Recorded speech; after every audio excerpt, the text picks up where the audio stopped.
Ooh. Hello, everybody. Are you ready to get dramatic tonight? Play that music.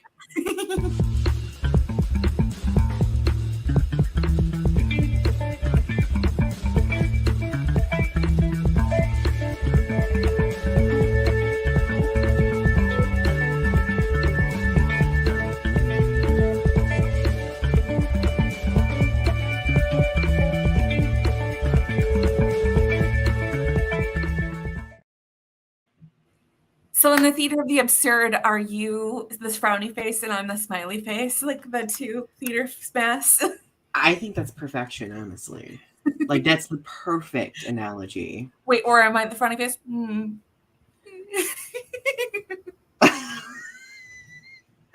Good evening, everybody. Welcome to episode 132 of Restitching the Tapestry. It's good to see all of you.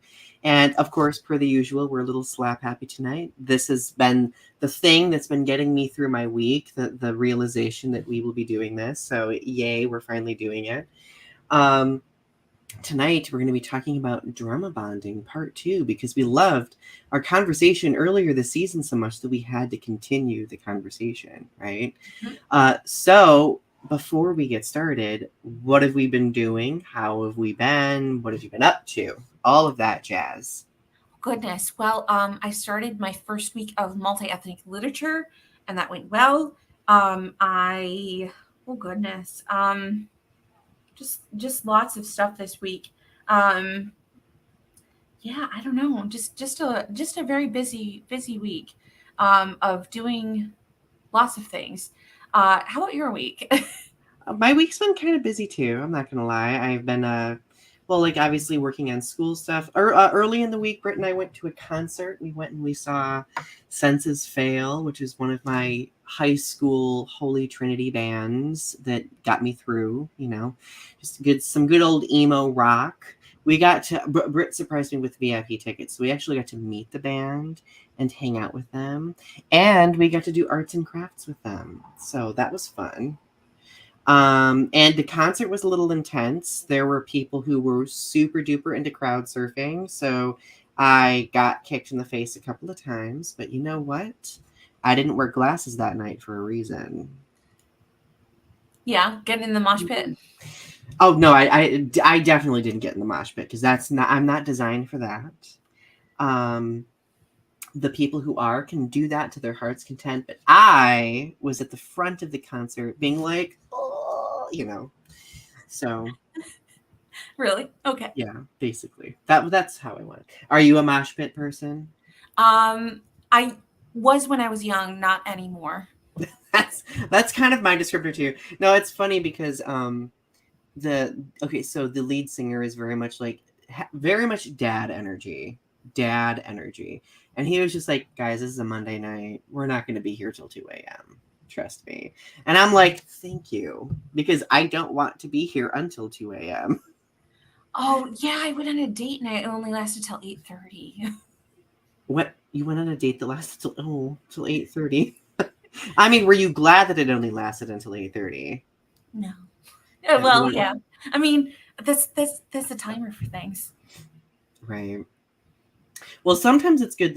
Sometimes it's like a good sign. Like if somebody ends something early, like, okay, like what does that say? Like, do we need to skedaddle? Do we need to get out of here? Right, kind of a thing. So how long did your concert last until 8:30? It lasts. Okay, so the concert started at 9:30, and so like they had openers that started at 7:30.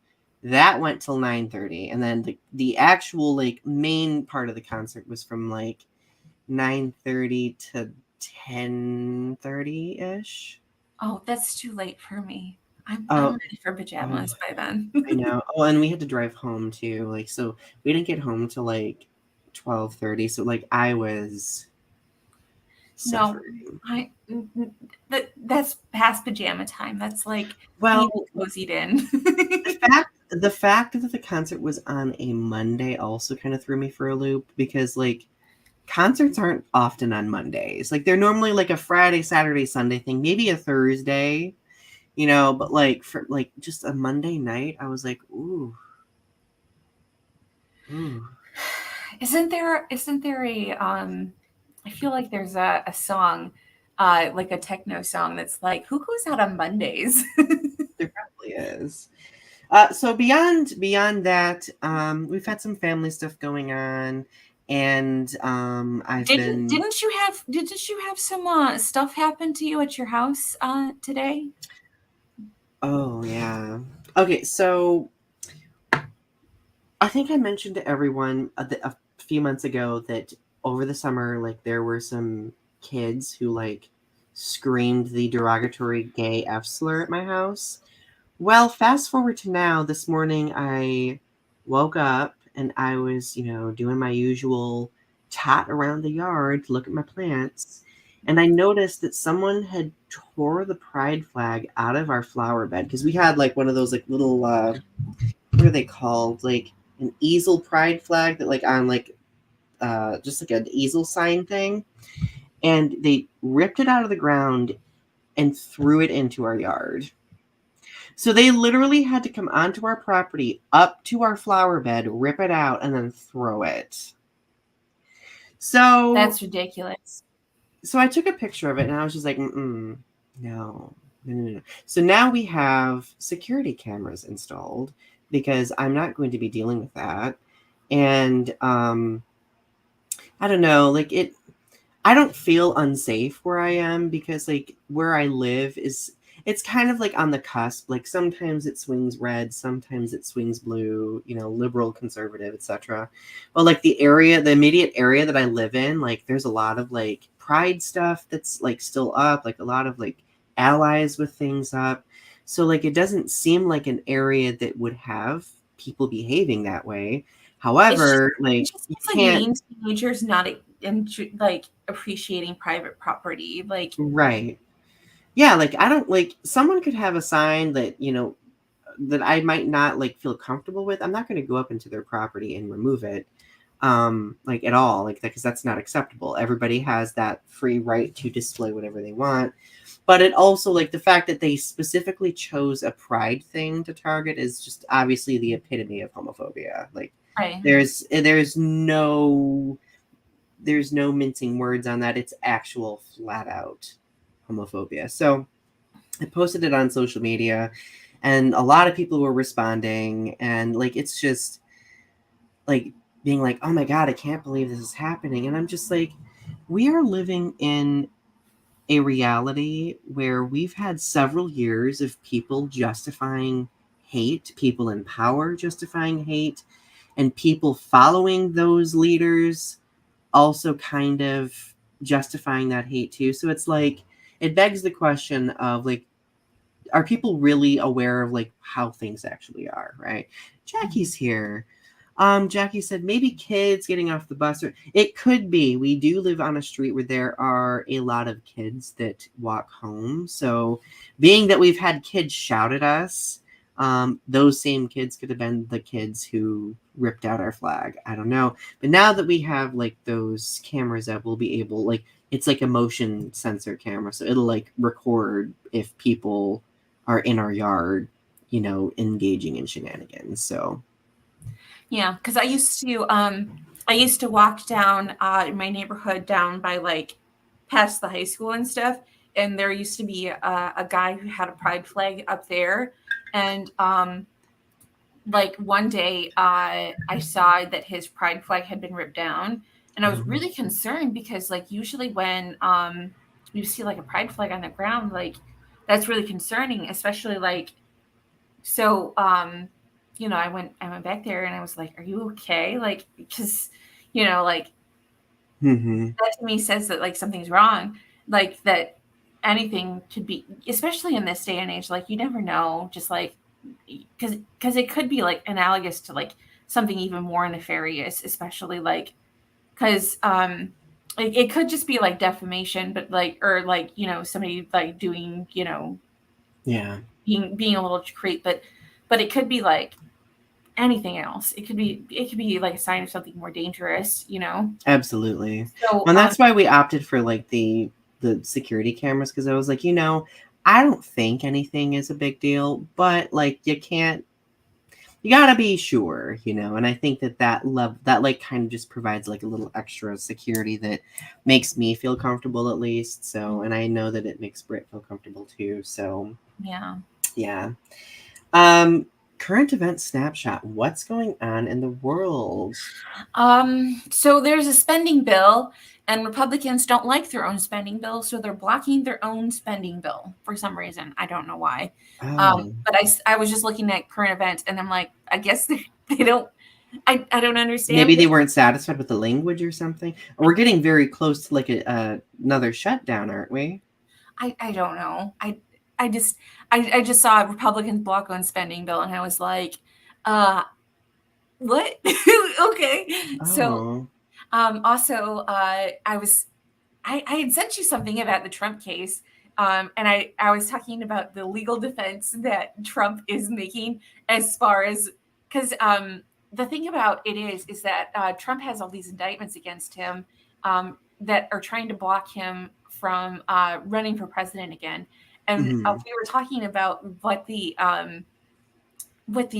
language of the defense is using, and so what was it that they were saying? It was something like it was something like if he that he's not actually like an officer of the something about that It he's not. was like it was kind of like a very peculiar misinterpretation of the amendment, wasn't it? Like regarding executive privilege and stuff like that. Yeah, that he's not actually like a presiding officer or something. That and it's like if the president isn't actually like an acting officer, then what are we here for? Right. Um oh, I also saw current events wise that I think I saw a few articles about the fact that the WGA and SAG-AFTRA are very close to reaching a settlement with production companies Oh, uh, good. with regard to the current writer slash actor strike going on, which is that's promising. Okay, So obviously they, what are they going to do with AI? I don't know. We haven't seen. I haven't seen anything about the details yet, but like that obviously is. I'm hoping probably one of the big things they're going to address. Yeah, Um, but like obviously, like a lot of it has to do with like personal ownership of one's image and content. So, right. like obviously, if my theory is that if they are going to use AI in any way inspired by someone else's like produced content or whatever, that they're gonna have to like compensate that person or like continue to compensate that person whose image or content's being used I think by that they're the not going to AI. be able to use re-upload AI for like Hmm. representation. I don't know how they're going to be able to control it though. Yeah, that's gonna be something that I think they're gonna really have to. There's gonna be some fancy footwork, some navigation with that because I think that's gonna be some difficulty, you know. Um, There's this tropical storm on the northeast. I have not read about that yet. Is there another hurricane coming or? There's a tropical storm that's going to hit the East Coast. Like I think it's in the southeast or like northeast. It should be over the weekend. I just saw a news report about that. Oh my goodness. Well, with the ocean temperatures and everything like that, I'm not surprised. I just hope that everyone will be okay. We finally have had a lull of weather in our region where there's been no rain. So, considering we've had an astronomical amount of rain over the past few months, like it's kind of nice to have a little bit of a lull. I'm just saying, like, I should just repost my prediction for this year. I talked about it being very rainy this year. You did. You actually predicted a lot of different aspects with regard to the weather. And current events too, right? If memory serves me correctly. Yeah, I'm just waiting for the deep fake to come out of the president. Yeah. Are we ready for a mission statement? Totally ready. Let's Is do it this. my turn tonight? Yes, and I actually have it posted for you in the notes. Thank you, thank you. We live in a dynamic society where social media shapes us by creating greater opportunities for connection. It has led to a developing understanding of the adversity many marginalized communities face, the powers causing the adversity, and those who act as bystanders as atrocities take place in real time. Our goal with this show is to make connections and have challenging conversations about social topics, current events, pop culture, and art. Together, let's weave the threads of understanding with what privilege we have in order to learn, educate, and create in a world that's growing. So, all right, so drama bonding part 2. What did we talk about last time? So last time we kind of talked about how we kind of like bond over like reality TV and like the non-personally connected drama that like reality TV brings us, and how it's kind of like fulfilling to see other people experiencing drama but us not being directly involved with it, if that makes sense.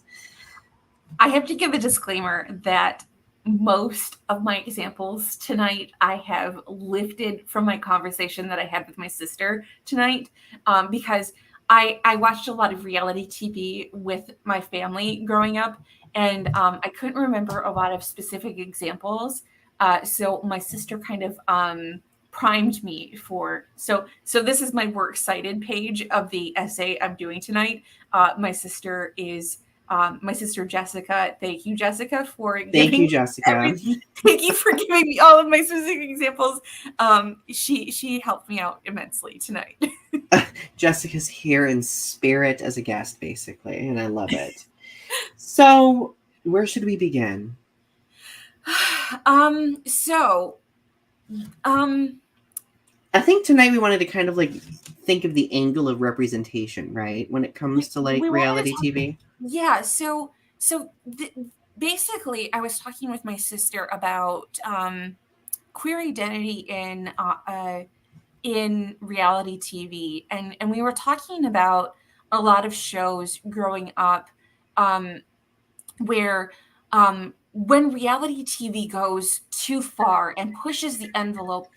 So like, because there are a lot of shows in which reality TV tried to always push that envelope of most shocking and doing like these really shocking things to get people to talk around like the water cooler, or be like, chat on the internet and forums and like, I can't believe this thing happened. I can't believe they did this thing. But sometimes they would use like things of like queer identity, or like, like Black identity, or like marginalized identities, as a way of like trying to shock people. And so one of the things that she talked about specifically, and I talked about this in the last episode that we did of drama bonding, that one of the most iconic things that I can remember is when in Real World Seattle, because that's like one of the first reality TV series that I watched, was Real World Seattle, was when Steven slapped Irene. And I couldn't remember why he slapped her. I just remember that he slapped her, and he almost got kicked off the show for it. Like they made a huge, like it was like several episodes like over like them deciding whether or not to kick him off the show. And they had like, they had like the other cast members of the show like got together and they had like a whole meeting about it. But my sister told me why why he slapped her. And it was because she had outed him as a gay man. Ooh, and in the 90s, nonetheless, too, like that obviously was a time that was very dangerous.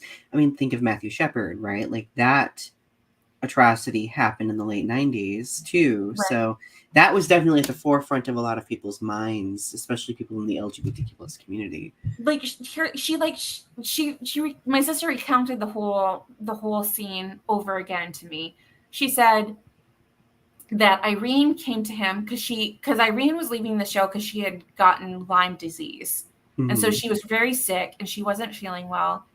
But her and Steven had a very tense relationship. And so they were fighting a lot and they weren't getting along. And so Irene said to him, we could never, because he made a joke about them getting married or something. because they, or something that they acted like an old married couple or something along those lines. And Irene said to him, "We could never get married because you're gay in front of everybody." Ooh. And so he's like, and so she goes into the car to leave. And so she was looking for this like stuffed bear of hers that like gave her comfort or something. And Mm. so he grabbed this bear that she had and he threw it into the pier, into the water. And then he came to her car and he tapped on the car to stop it and he slapped her. And then the car took off. Oh my goodness. Yeah, it was a big deal. Oh my goodness. Well, again, like in the 90s, like, I mean, thinking about representation, right? Like, especially in reality TV in the 90s, like reality TV at that juncture, wasn't it like kind of like in its infancy? Like it like was a thing, but it wasn't like as huge as like the late 2000s. But like even having the representation or the presence of someone LGBTQ plus in that space probably was absolutely monumental despite like the circumstances. Well, they did have a little bit of representation in the real world before because they had a real world person who did have who was gay, who was in an earlier season of the real world, who was Pedro in San Francisco, who had Mhm. AIDS.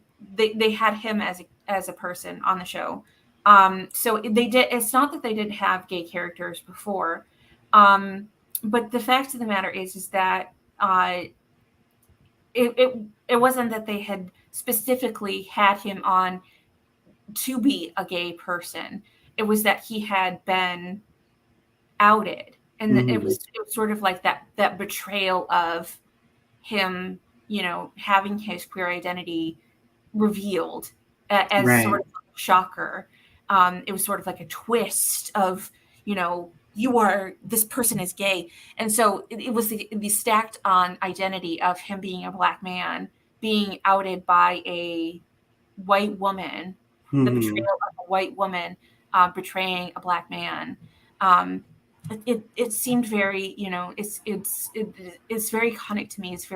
It has very stacked layers of this whiteness betraying blackness, Mhm. woman betraying gay man. That dynamic of they were supposed to be friends and then they were betrayed in this space that they were supposed to share, and it was supposed to be a safe space for both of them. And she betrayed him as she was leaving. It was sort of like burning down the house, and it was supposed to be this very interesting dynamic. That does sound super interesting. So, one of the next questions that we wanted to explore was, and this happens a lot too in reality TV. What happens when reality TV gives you the villain edit and ruins your life outside of the show? Oh my goodness. Ooh. When you think about it, like how many shows have given characters the villain? Um, I can't think of any specific example. Like who? I can think of examples from RuPaul's Drag Race. Oh, really? Like, Um, there was a queen named Fifi O'Hara in season 4 of Drag Race. They now go by Jeremy, which I believe is their like birth name. But they've kind of, I think they've quit drag altogether. But it's widely debated whether or not they were given the villain edit or if like they were actually genuinely that way, because the same person was brought back for All Stars to kind of like have a moment of redemption, and it kind of spiraled into the same thing. But like that dynamic kind of shifted them into not doing drag anymore altogether. Obviously, because like when something like that happens, like the fan lashback is going to be like significant, right? So I do think that the villain edit thing is definitely real, um, but you I see it think a it lot can on like vary. Hell's Kitchen too. Like they'll give people the villain edit on Hell's Kitchen a lot. Mm-hmm. Um, where they'll just Or like oh god, or one Kitchen person, Nightmares, yeah. they'll just give people like that villain, like it doesn't even necessarily be, or like The Bachelor, you'll see that on The Bachelor a lot too, where they'll just like pick one person on the show who's just like the bad person, just like Mm. the bad boy, the bad girl, and just like everybody like picks on that one person. You know, there's some people who lean into it though too. Like some people want to be the villain, right? Like some I people are see just that a like, lot on like Survivor. You see that like mm-hmm. there's that one person who's like, I'm gonna be the jerk this season, and like I feel like they get paid extra to be like, if you play this up, you will give you a bonus or Yeah, something. just an FYI, here's more money, but you will be harassed endlessly now for now. Yeah, that's happened also throughout a lot of RuPaul's Drag Race. That's like the only like longevity related reality show that I've really been committed to over the past few years. Mhm. But I also feel like, okay, so I've been addicted to 90 Day Fiance. I don't know if you've ever watched 90 Day Fiance. A little bit, but not much, because it's some of those people on 90 Day Fiance are just god awful. Oh, I know. Well, and some of them definitely play into that villain edit recurrence, Yeah. right? Where like they like in the relationship, they are totally okay being the problematic and terrible person in the relationship, and they really don't care what anybody thinks. That's just what they want, right? Yeah. And I've been going through and watching 90 Day Fiance, being like, what is going on? Like how what does it take for a person to go on television and behave this way? I mean, is it the like? Some of it is scripting and editing, though. Like Oh yeah. we can definitely agree that like reality TV is scripted, and they have like a Oh specific yeah. narrative of what they want to say during the season, of like they have definitely a whole plot line of what they want to say, and they will take like your words and they will like mix them around to say what Mm-hmm. they want to say during the season. Or like alter the context slightly, or no, that's definitely true. And I think that like they even will go as far as like developing arcs, or like villain arcs, redemption arcs, and stuff like that. So I honestly think that that's where, as much as I love RuPaul's Drag Race All Stars, like I think that All Stars is that place where like they are given the opportunity to just continue developing these characters of sorts, right?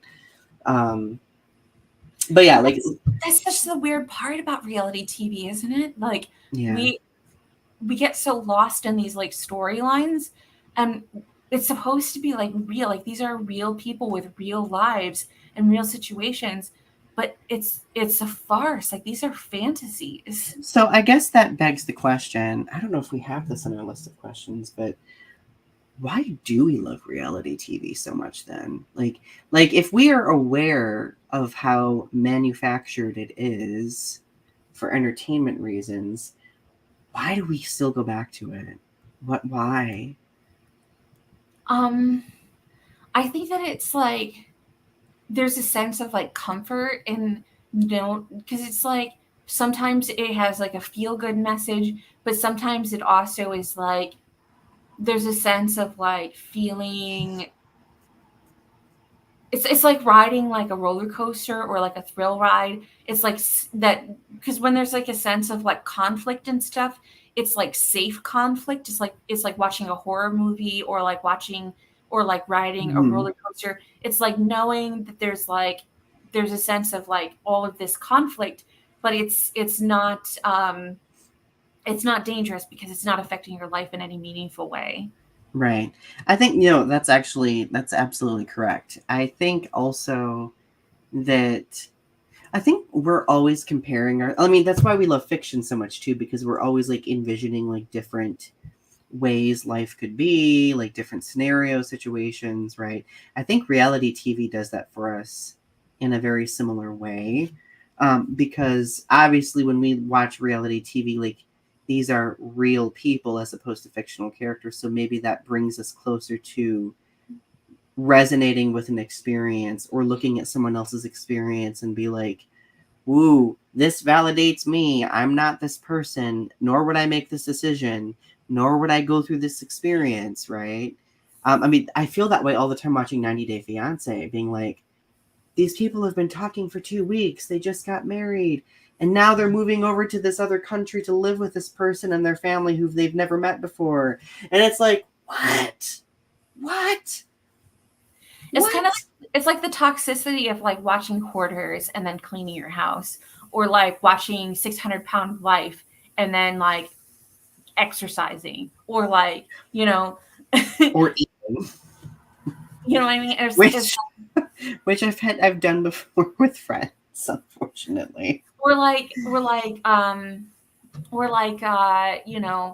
it's like I'm not that bad, or like I'm not that person, or that like that's not me. At least I'm not that bad, or like at least I'm not that type of person, or Right. like it's that sense of feeling superior or like better in some way, or like feeling as though that drama is outside of yourself, or like, you know what I mean? It's Like, my life isn't that bad because I'm watching these other people like tear each other apart. Right. No, and it's interesting because periodically, like, I'll also watch reality TV and feel like this immense well of shame too. Because when, like, the truth is, like, the purpose of reality TV is to make people and their lives and their experiences a spectacle, regardless of like the manufactured nature of everything. And I like sometimes I feel really bad. I'm like, I am kind of just adding to the spectacle by like simply watching it. Right. Interesting. Yeah. And like I especially feel that way like if I watch like My 600-Pound Life or something like that. It's like I'm like simply adding to the spectacle by watching it. And yeah, so like I think there's a lot to unpack with that. Like I think if we can safely go into reality TV and ask those questions, I think we're fine.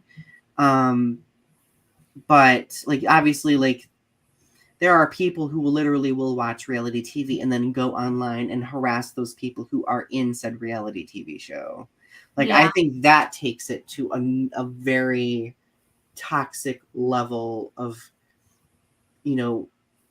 playing on those people who've been made a spectacle, or preying on those people who've been made a spectacle, like 500-Pound Sisters, like people, those 1,000-Pound Sisters. Yeah, those girls get harassed a lot they do online, and I've watched that show too. Like ultimately, like I feel like they mean well. Like they seem like really, really nice people, and I can't imagine what it's probably been like having like the last 4 years of their lives be like documented to this extent.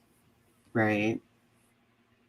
you know who gets harassed a lot online after it was like Dance Moms? Honey Boo Boo gets harassed a lot online, and it's like she's just trying to live her life. I mean, her life was a spectacle completely growing up, and her whole family became just this spectacle that just spun out of control. And it's like, they were dysfunctional, but it's like people didn't give them any practical way to like better themselves. They just like rolled cameras and were like, do the thing, and then they like scripted how to make their lives even more dysfunctional growing up, and they didn't help them in any practical way to like better themselves. Yeah, and honestly, you see that a lot with like especially like teen actors like from like the 90s and early 2000s, like where they literally grew up and their life was made in a complete spectacle, right? I mean, when you think about it, Britney Spears was one of those people. If you were in a boy band throughout the 90s and the early 2000s, that absolutely happened to you. Your whole life was turned into a spectacle. I can't Nick Carter from the Backstreet Boys. What was his younger brother's name? Aaron Carter. Yeah. And Aaron Carter, I mean, recently died. Yeah. As well. And like throughout, I mean, obviously he had some points of being very problematic and everything like that. But like his whole life was made into a spectacle at every turn. Like I guess you can kind of like, I feel like there is like kind of like a bridge from this conversation to talking about like tabloids too. Because like tabloids, if you think of like journalism, like tabloids and like TMZ and stuff, they're like reality TV journalism. They kind of are, aren't they?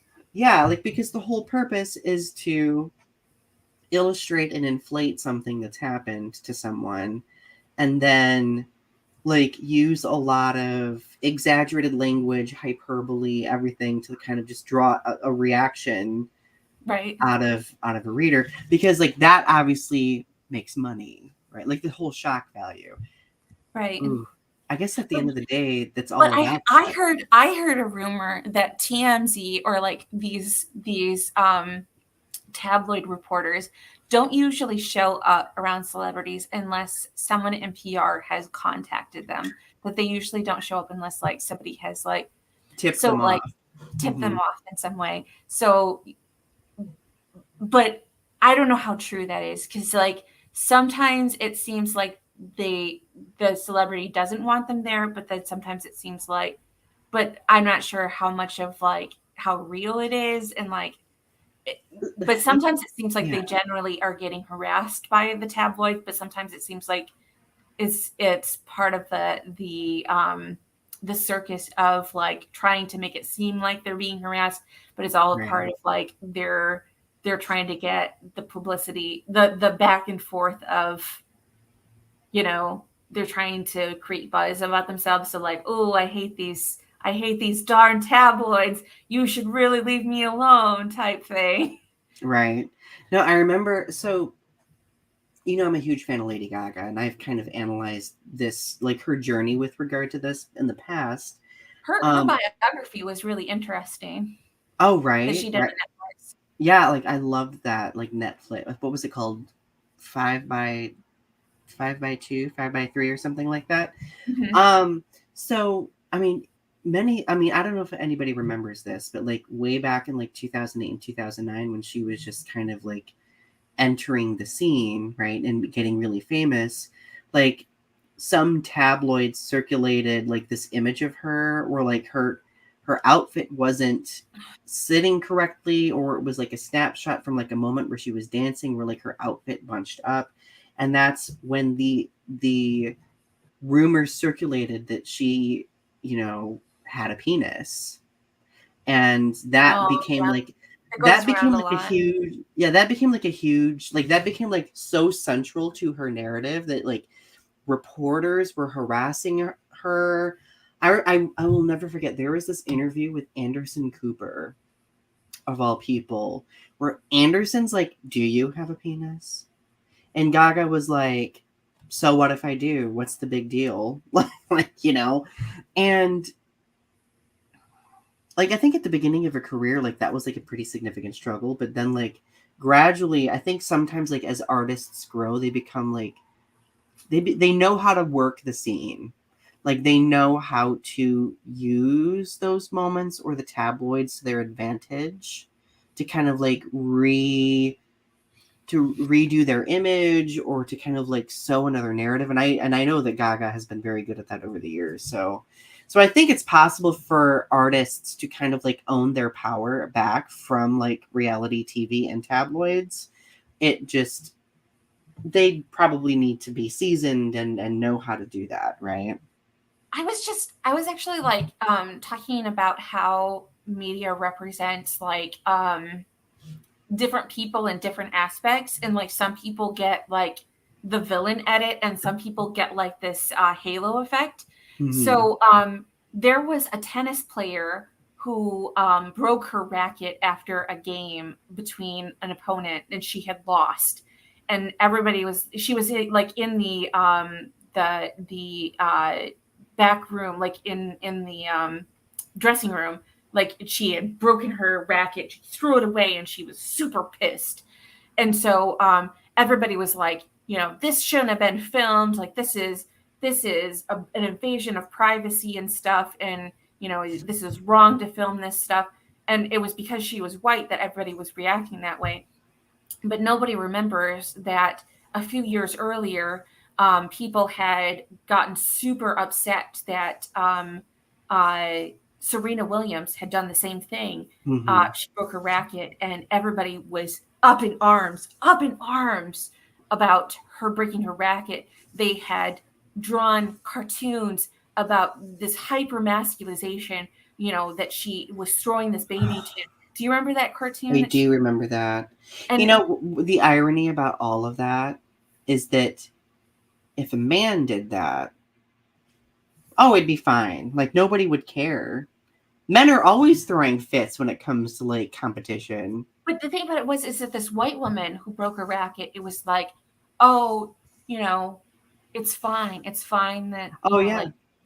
but It the fact shows the misogyny and the racism of it all. is, it was just like, and so I was just like, but it's that, but it showed this woman as she was, this like, that she was allowed to keep her femininity, first of all, and she was allowed to hold her anger, second of all. That female rage is allowed to have that female rage is only allowed when you're a white woman, but when you're a black woman, female rage is hyper masculinized, and that you're not allowed to have. And I was just, so it's Yeah. interesting with reality, as far as like and that's just an aside. I was just having that thought, and No, like, I think that's a good point. I mean, because we're going to be talking a little bit about, like, visibility and representation, and whether reality TV can promote that. But, like, I think that that's just another extension of, like, if you look at,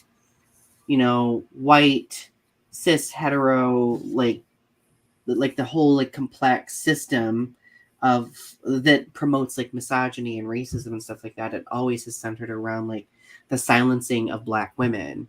And I think that that's just yet another example of that, right?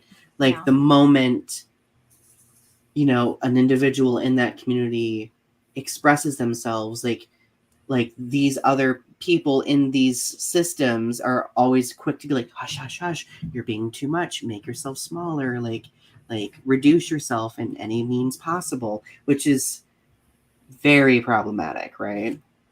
Yeah, it only creates, like, it creates buzz, like everybody's talking when, like, oh, isn't it a spectacle when a black woman starts getting angry, like, oh, isn't that shocking? Mm-hmm. Yeah.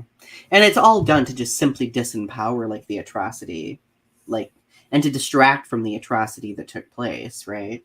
And it's supposed to be like, you're supposed to laugh at the black woman, getting angry, and like that it's almost like, oh, isn't this entertainment?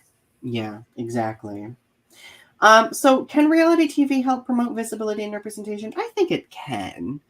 So I'll give you an example. So there is a pretty famous series on Netflix called, it's like a dating series, kind of like Love is Blind, but it's called The Ultimatum.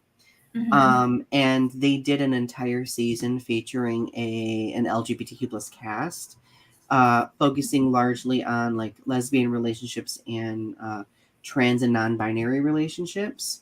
And so, like, monumental. Like, I think it was really interesting that we got an entire season of a love-themed reality show based on that. There were some instances where, like, there were some problematic stereotypes that were perpetuated, etc. But, like, it was interesting because, like, it was just, like, really neat to see a reality TV show environment where people talked about, like, their coming out stories, what they've experienced. Like, Where can you watch that at? it's on Netflix. It's on Netflix. Okay. It's on, and of course, like, a lot happens in it. Lot happens in it. And of course, at the end of the season, much like a lot of reality TV, there's, like, this tell-all, right? Like, a reunion where they all get together. It's like, ooh. I'll have to watch that. Yeah. What else? Does reality TV help boost a message and connect with an audience, or is it a prepackaged thing? We talked about this, that is pushing a clean-cut narrative that's digestible. I think that we kind of established that it does kind of push a narrative. It does push a narrative. I really think it depends. I feel like reality TV now is able to push a narrative much more succinctly than it used to. I think it used to simply be for the digestibility factor. I mean, let's think Jersey Shore, for example. Yeah. Jersey Shore, as much as I love it, was not trying to push a narrative. It was just, no, they were pushing a narrative. Wake up. They were. Wake up. Buy booze. party. The three Look simplicities of life. look good doing it. Make sure you put your jimmies on. Look good doing it, and everybody looks great in that off-colored sepia tone filter that they add throughout the whole series. Also, Snooky. Oh, I love her. I so obviously because I like I very much enjoy RuPaul's Drag Race. Like I feel like especially over the past few years, well, like I feel like Drag Race in general has been very instrumental at like bringing LGBTQ plus expression to the forefront of social conversation. And I think that being that drag has been attacked over the past year or few years, like it's definitely like if you watch recent seasons, they do create some very interesting commentaries about why drag is so important and why you should be able to express it. And likewise with Dragula, because we love Dragula, right? I'm looking forward to Dragula. First of all, I'm definitely season 5 is coming. I'm so excited. And Ari, if you've not watched Dragula Titans, you should. I am signing up for a Shudder account as we speak. Just binge all of it. Oh, I cannot talk about Dragula enough. So like I think what I love about Dragula, and I know I'm kind of going off topic, but like Dragula, like obviously it brings, similar to RuPaul's Drag Race, like to the forefront like the importance of like drag and LGBTQ plus expression, right, through this art form. But it also illustrates how like art doesn't always have to be this beautiful spectacle that we look at. Like art is diverse, right? Very much the way people are diverse. But my sister reminded me of the thing that the Boulet brothers always say during each episode of Dragula, which is we are not judging your drag because all drag is art and art is beautiful. We are judging the content of about how well you did in the challenge. Like the context of like their parameters that they set. Yes. Right. No, and I think that's an important thing to note too, because they're not like coming at anybody for like who they are as people and what they've been doing. It's always about like their interpretation of that challenge, right? And that's the difference between that and like say RuPaul's Drag Race, which kind of judges their drag a little bit. Yeah, it does. It does. I think it's gotten like if you watch the earlier seasons, it's like really bad with that. Like more recent seasons, a little bit better with it. Mm-hmm. So let's see. Do you enjoy reality TV show game shows such as Bachelor and Bachelorette that uses things like romance to push a narrative? And how does that affect or play into queer identity? I think that that's interesting when you have shows like The Bachelor and Bachelorette, because it's like, here is something that is an idea such as like a concept such as love, which is indefinable, and they quantify it with something as like a game show where it's sort of like you're competing against other people for somebody's affection and love and attention. And it's sort of like, no, I'm going to win her. I'm going to win her. And they're like tearing at each other like tigers. And they're doing it within a set time span period. And Mm-hmm. it seems almost like, first of all, love, a concept such as love, you can't rush. Like you can't decide on those things. So it seems almost laughable to me that these relationships are long lasting or that they will have any sort of like staying power. They seem to me, I want to see the numbers on actual people who stay together through these shows. So I think the interesting thing about that is that because if we think about like what distinguishes the relationships that we develop in our lives versus what they cultivate, what we have more privacy than they have, right? Mm-hmm. Like they don't really have the luxury or access of privacy because they are constantly being filmed. Like their successes are filmed, their challenges are filmed, their inclines, their declines, etc.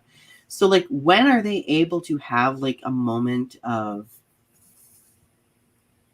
enrichment where they're able to like build something with somebody without needing to think about whatever spectacle it is that they are putting on, right? I feel like there's probably a lot of pressure in that. Well, and again, these shows push a prepackaged narrative. So again, the producers are probably telling the person who's making these decisions about who they're supposed to choose to give the rose to, or who they're supposed to choose each episode. You know, it would probably be best for the narrative if you chose this person or not. So how real is it, you know? Absolutely. No, I think you make an excellent point. So how do reality TV game shows handle the delicate balance between different identities in the subjective process of elimination? So I actually have Ooh. thought about this. I've thought about this a lot because have you ever? Because I used to watch like decorating shows. Like there was this one about like gift wrap decorating, and like I would watch like cake decorating shows, and I would in the process of like elimination, I would count like how many black people or like how many women or like how many gay people ended up in the final rounds of these shows. Or like you watch Survivor, you count how many black people start on the show, or like how many minorities, how many women, how many you count how many start the show, and then you count how many get eliminated each round. Right. And that's how well you know how much they care about minority, Representation, yeah. about representation, is how long they last each round. And if you watch the show long enough, like if a show has elimination rounds, like each episode, like they have certain people that start and then eliminations each, but if you start to notice a pattern that there aren't very many, say, black people on a show, and then like they have maybe like one black person in out of like 4 or 5, and that black person gets eliminated early in each episode, it Right. starts to kind of get you thinking Yeah, it about makes you wonder. It makes you wonder, right? the subjectivity of whether or not they, if it's do they is it the content of what the black person is creating, or is it just that they don't like black people? Yeah. No, you make an excellent point. I think that's an excellent question to ask too, because like, I mean, a lot of the different reality TV shows, like I've been able to see that. Is Jess commenting? Is Jess here? Oh, is that my sister Jess? It is. Jess, hello. It's good to see you. So Jess says, do you want to go for it? says,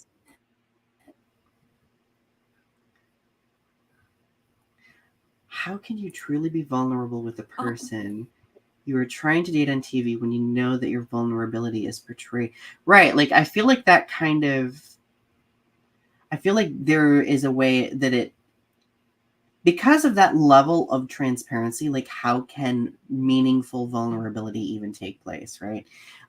Jess says 2 seasons ago on Survivor, they made a trans man quit because they refused to let him continue taking his Lexapro. Wow. hello. Oh my goodness. This is so exciting. No, like I think it's like, I mean, that's a valid thing to bring up too. And I think that we do have to think about like manufactured relationships. So like case in point, like I was watching was it a season of the 90 Day Fiance the other way? And there was like a couple that I super obsessed with. And they were only on for 2 seasons. So like I went and I did research and I was like, well, they literally confessed to like the fact that most of their relationship throughout that second season was completely manufactured and not accurate at all. It was all done for a narrative, right? Wow. That's ridiculous. You can't take any mental health meds on Survivor? That's concerning. Like, that's really concerning. I would not be able to survive on Survivor. Like, obviously I'm not super familiar with Survivor. Has like Survivor gotten like any like flack or lash back on that type of policy? Well, Like, and the fact of the matter is I just watched a video the other day about the higher number of people who are LGBTQ plus have a higher number of disabilities. right. Oh yeah, I remember you told me about that. So that immediately like puts up a lot of like walls for LGBTQ plus representation and involvement in general, Mm-hmm. which is very concerning. It's very ableist too, right? Extremely. It completely omits entire groups of people based on that. I think it's definitely worth having more conversation over. And I think because reality TV is so easy to digest and how people want to go to reality TV for like that escape, like I don't think that they're willing to ask those difficult questions of those who create reality TV about like that, type of thing.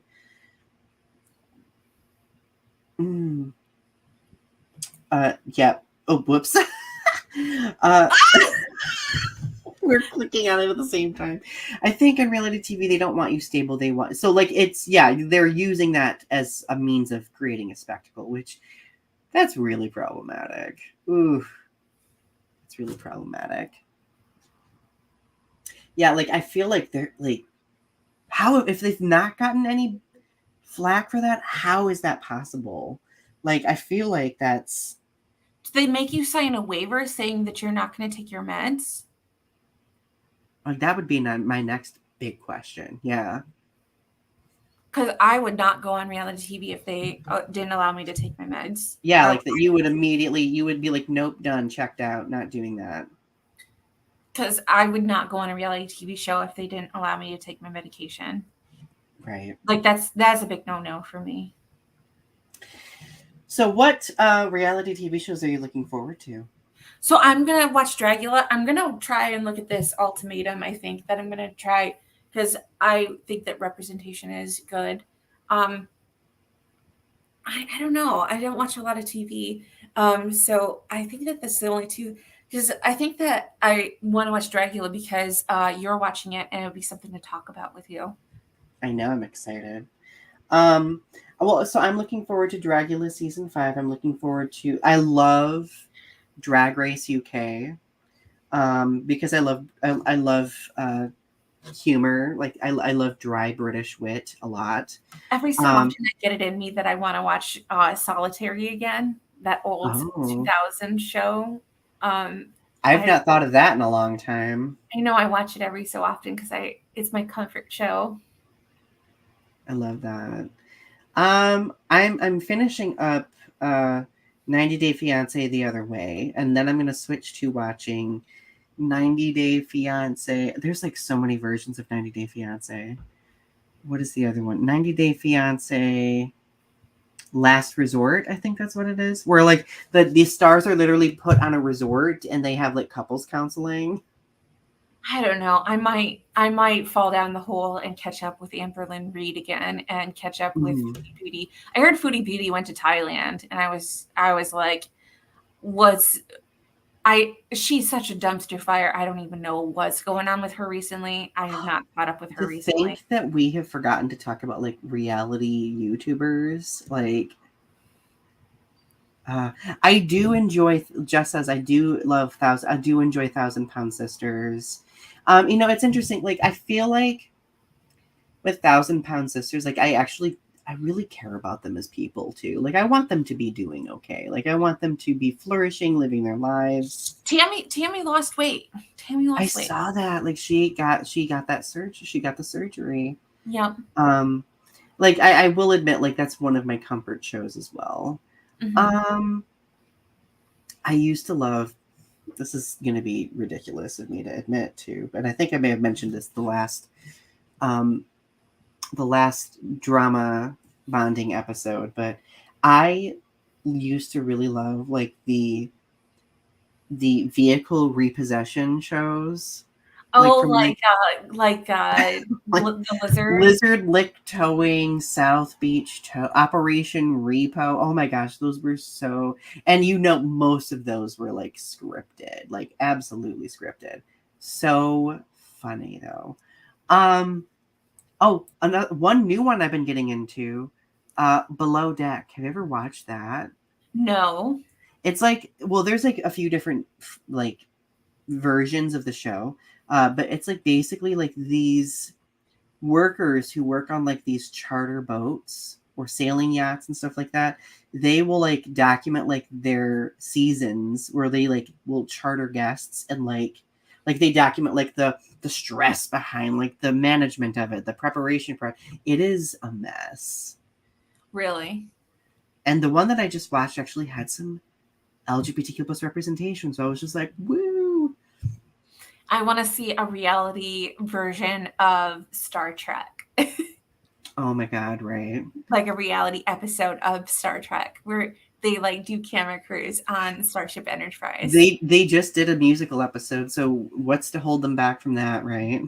Absolutely. The musical episode was wonderful. I absolutely loved it. Of course, not everybody was a fan of it. Like some people were like, ew, like a musical. Oh, they did a reality season of American Horror Story. That was a great one. Roanoke. Did. That was my favorite season. That was one of my favorite seasons of Roanoke. Wasn't that the one where Gaga was like the forest witch? No, she was in Hotel. She was in Hotel. I think she starred in another season though. She starred in the second season of. But it was like a small role. I don't know if she was in Roanoke. I don't think. I'm fairly sure she was the forest. I'd have to look it up though. Star Trek meets The Office. I would love that. Gaga was in Roanoke. I remember it was like a smaller role though, because she was busy doing stuff. So, I love reality TV. Final thoughts celebrating reality TV. Oh my goodness. I don't even know.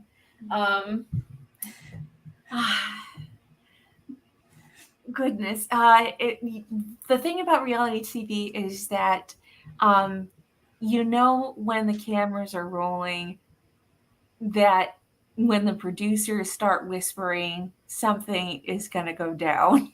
Oh, absolutely. Or when like the producers have to like interject in like an interview or conversation, like something's happened. Or when it's a good episode, when the producers have to put like a disclaimer at the front of the episode. Oh no, not a disclaimer. You know what I'm talking about? Yes. Oh yeah. Like, warning, this episode contains, it's gonna and it's like the dramatic music, Oh God. Before we need to talk about dramatic music for a second. So periodically I will watch, for example, My 600-Pound Life. And without like every episode starts with like them documenting the person's life, but it's like this really sad, dramatic piano music. And it's just like, what are you doing with this music? Stop. Well, this is you've just watched the reality of us talking about reality TV shows. Now go and live real life. Right. Are we following a storyline? Are we manufacturing? Who knows? We'll never know. Maybe next episode we'll have a disclaimer and some dramatic music at the beginning. Oh, we kind of do already. So, all right, everyone. We love you so much. Thank you for tuning in for another episode. And we hope that you have a good rest of your night. Bye.